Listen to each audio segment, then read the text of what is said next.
Hey, it's me. I know I didn't upload on this Tuesday like I should have. Hopefully I'll have a video uploaded before this one, which should be my Star Wars trailer reaction if it came out. If it didn't, then that sucks. But anyways, I'm back. The reason I didn't post last week was because it was an insane week and I was doing a play. So that's what this video is going to be about. And I had never done theater before, so a lot of these things are probably a lot of you already know, and you're like, duh, who doesn't know that? But I will ignore this. I was doing crafting. I made these. That's what this is from. So ignore the polka dots on my hand, and let's get started. So first of all, the beginning, auditions. I had never done an audition before. The only play I ever did was I did 12th Night with like a homeschool group, and as you can imagine, it wasn't exactly, high quality. Anybody who auditioned basically got a part. Actually, no, there was no auditions. It was a class, that's right. And it was a class of homeschoolers learning how to do theater, and then we did a play at the end of it. And there was no auditions, no auditioning or anything. So I had never done auditions before, as you can tell. So I went in for auditions. They said, memorize a Shakespeare monologue. And I was like, okay. I thought they were gonna judge my memorizing skills or something. No, they judge acting. You would think you should know that. So I memorized All the World is a Stage. Everybody memorizes that one as far as I can tell, because there was like at least 2 other people that night that did it. So pretty common. And I only memorized like half of it because I started so late, like a moron. So I go in there and I memorize what I got very roughly, just like kind of scraping through it. And then they're like, okay, that's good. Now, can you do it as the Wicked Witch of the West? I was like, excuse me? They're like, yeah, do it as the Wicked Witch of the West from Wizard of Oz. I was like, okay. So needless to say, I started doing that. And then they asked me to make a donkey noise and my weakest cat noise. And I did a cartwheel.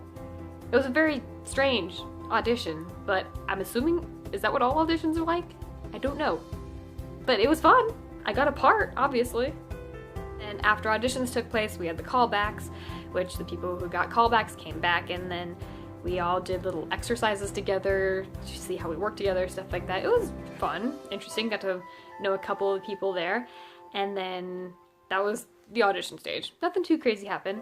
And then starting performing and stuff like, well, there was obviously practices first before we actually performed. But it was very interesting to see the different kinds of theater people that there are.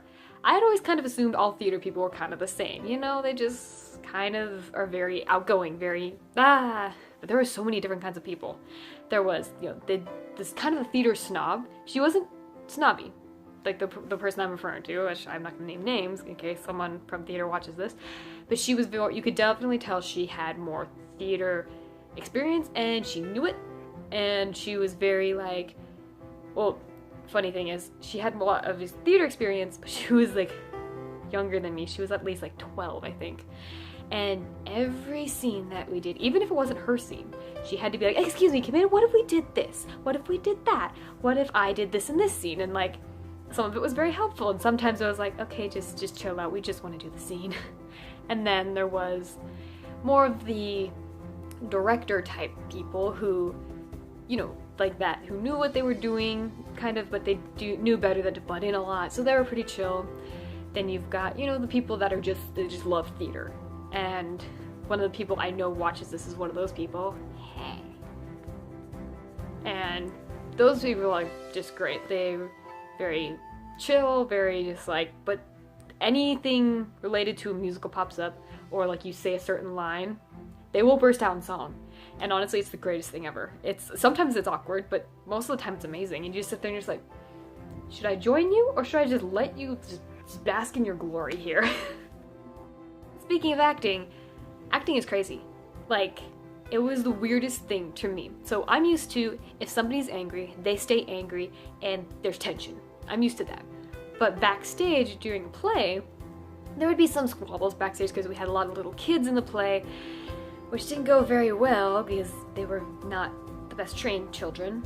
And we were backstage, and sometimes people would get very irritated with them. But the second they go out on stage, it's gone. And they're this happy person on stage. And I was expecting, okay, well, they're acting, they're gonna come off and this is gonna be back. And nope, as soon as they come back off, they're fine. Everything's gone. You're just like, Should I be like relieved or should I be scared? Because that was a pretty quick turnaround. But I noticed it happened with me a lot too. Literally, there's one point I fell asleep backstage and I woke up. I mean, I was still hearing things that were going on. I'm not a heavy sleeper. So I had fallen asleep backstage and I was listening to the lines and my cue was coming up. So I was like, okay. So I got up and I literally went back out on stage. I was like, da, da, da, da, da, even though I was just asleep backstage. I told my friend that later. She's like, oh, I couldn't tell, honestly. I was like, oh, well, that's good. So definitely with acting, you've got to learn how to just snap into the moment. And at first it was hard, but it got easier as time went on. Another funny thing I learned about, though, is theater superstitions. I did not know theater people were superstitious, but apparently they are.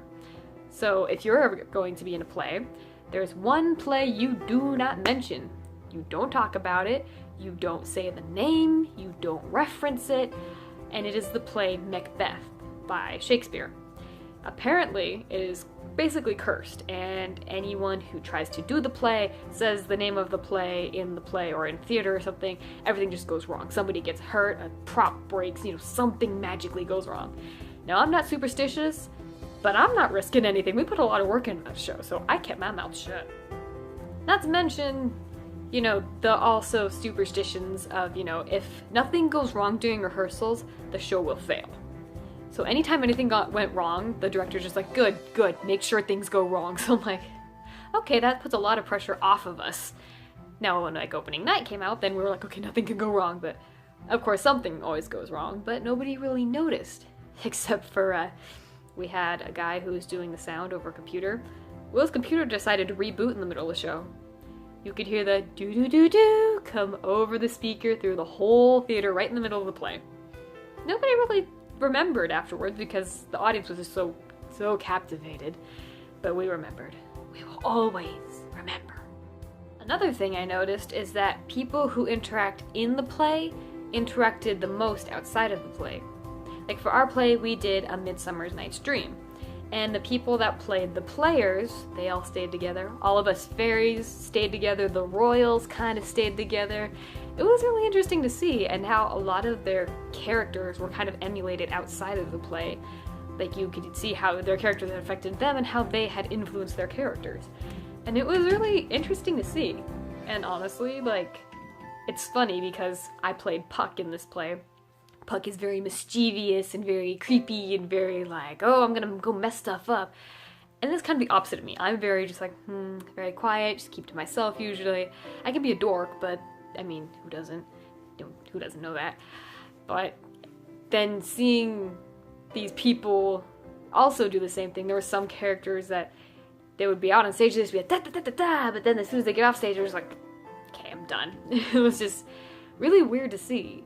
But honestly, the whole experience was a lot of fun, and I am definitely going to be doing more plays in the future, and hopefully with less children in them, but more plays for sure.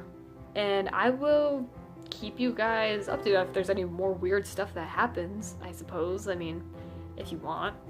I don't know. I mean, the weirdest stuff that happens in a play is just weird stuff, I guess. I mean, of course, you're so focused on your lines and everything, you don't really remember half of the stuff. You get home, people are like, oh, how was it? You're like, I think it was good. I know I said my lines, that's all I remember. I just noticed you can see the edge of my closet opening right there. Just ignore any monsters you see in there or skeletons, it's fine. And with that said, I will see you guys all next Tuesday, which I will have videos up regularly again. That 1 week was just so insane, I could not get around to making videos. But now I'm making them again, and you don't have to worry, all 200 of you. Soon to be 300 as far as I can tell. So with that, I'll see you all next Tuesday. Bye!